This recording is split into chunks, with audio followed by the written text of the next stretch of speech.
สามคอยลมวอยวอยลมวอยวอยพัดใบไม้อ่อนซ่อนเดผู้พาได้เปลี่ยนสีงา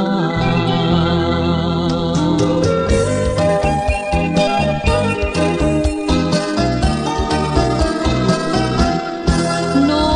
กน้อยตอมดอกอยู่ถึงจอมดอยส่งเสียงแวววอยโอ้มันยิ่งน้อยกับผู้สานีหาสาลิกาถึงผู้ดีบอนห้องส่งพรตอนหาปีใหม่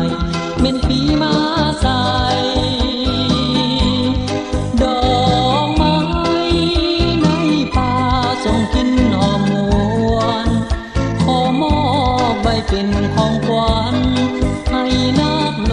กโปรดปล่อยป่าสา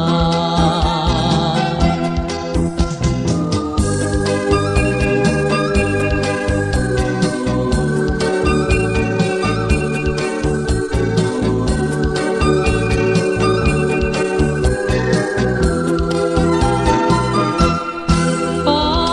ห้องกองส่งอยู่กลางเวหาได้อวยพรมาให้พวงพาสานมีสุขาป้าใหม่สร้างประเทศลาวให้โสดใสสร้างเมืองลาวให้สีวิไลให้สารลาวใดมีสิเสรีใต้ทุ่งสีแดงแห่งการปฏิวัติภายใต้การนำพันสาลาช่องใสสาลาวก้าวไปปีใหม่มีไสสง่างาม